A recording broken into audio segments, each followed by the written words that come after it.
कई वर्षों पहले हिमालय की गहरी वादियों में बसा एक छोटा सा राज्य था, स्वर्णपुर। यह राज्य अपनी समृद्धि और खुशहाली के लिए प्रसिद्ध था, लेकिन इस समृद्धि का एक रहस्य था। राजमहल में रखी सोने की चिड़िया। कहा जाता था कि जब भी यह चिड़िया गाती, राज्य में धन, अन्न और सुख शांति की वर्षा होती। परंतु यह चिड़िया केवल महाराज के विशेष कक्ष में ही रहती थी और उसे देखना किसी भी सामान्य व्यक्ति के लिए वर्जित था।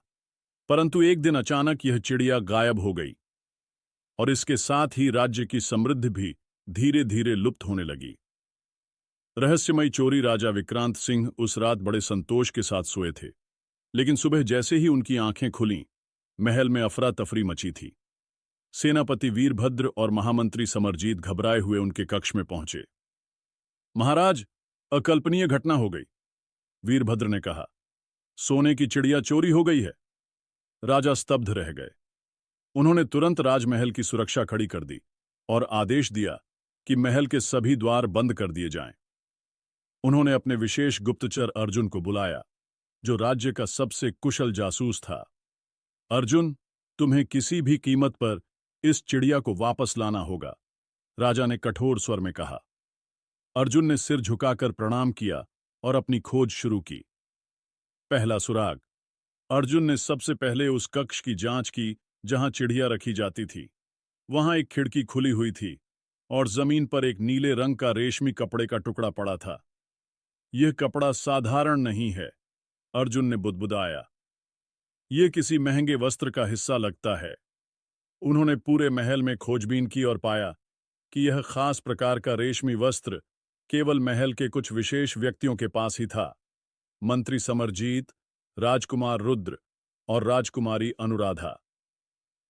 अर्जुन ने चुपचाप उन तीनों पर निगरानी रखनी शुरू कर दी। महल के रहस्य। राजमहल में कई ऐसे रहस्य छिपे थे जिनके बारे में आम लोगों को कुछ भी पता नहीं था। अर्जुन को धीरे धीरे यह एहसास होने लगा कि चिड़िया की चोरी केवल कोई साधारण अपराध नहीं था, बल्कि इसके पीछे एक बड़ी साजिश थी। राजकुमार रुद्र से बातचीत के दौरान अर्जुन को पता चला कि कुछ दिनों से महल में अजीब घटनाएं हो रही थीं।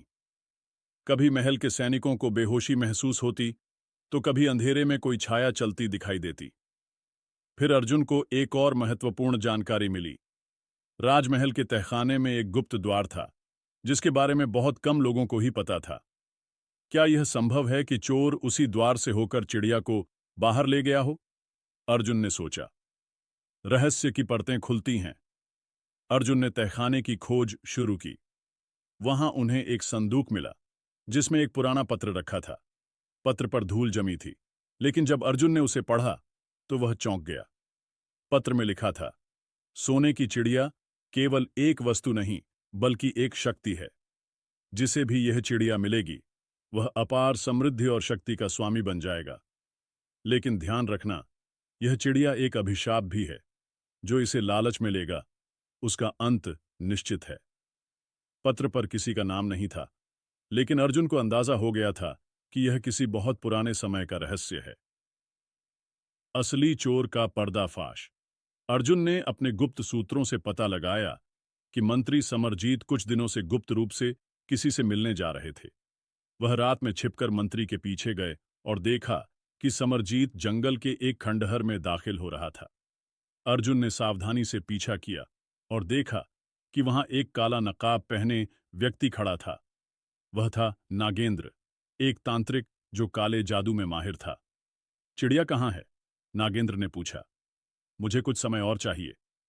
राजा को शक ना हो, इसीलिए मैंने महल में भ्रम फैलाया है, समरजीत ने उत्तर दिया।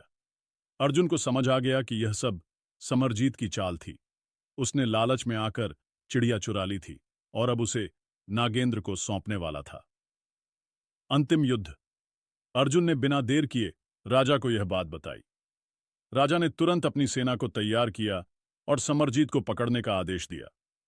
जैसे ही समरजीत नागेंद्र को चिड़िया सौंपने वाला था, अर्जुन और उसकी सेना वहां पहुंच गई। रुक जाओ, समरजीत, अर्जुन गरजा। परंतु समरजीत और नागेंद्र ने लड़ने का फैसला किया। नागेंद्र ने अपने जादू से अंधेरा फैला दिया, लेकिन अर्जुन की बुद्धिमत्ता से वह सफल नहीं हुआ। एक भीषण युद्ध हुआ, जिसमें अंततः समरजीत और नागेंद्र को पकड़ लिया गया। सोने की चिड़िया फिर से महल लौट आई, लेकिन जैसे ही राजा ने उसे छुआ, वह अचानक जीवित हो गई और बोलने लगी, महाराज, मैं केवल सोने की मूर्ति नहीं, बल्कि एक आत्मा हूं। आपने मुझे लालचियों से बचाया है, इसलिए मैं वापस राज्य को समृद्धि प्रदान करूंगी। लेकिन याद रखना, अगर फिर कभी किसी ने मुझे पाने के लिए छल किया, तो यह राज्य हमेशा के लिए नष्ट हो जाएगा। इसके बाद चिड़िया फिर से अपनी जगह पर आ गई और स्वर्णपुर में खुशहाली लौट आई। राजा विक्रांत ने समरजीत और नागेंद्र को आजीवन कारावास की सजा दी और अर्जुन को राज्य का मुख्य गुप्तचर बना दिया। अर्जुन ने अपनी सूझबूझ और साहस से राज्य को विनाश से बचाया था, परंतु वह हमेशा यह सोचता था, क्या सोने की चिड़िया केवल एक शक्ति थी या कोई प्राचीन आत्मा?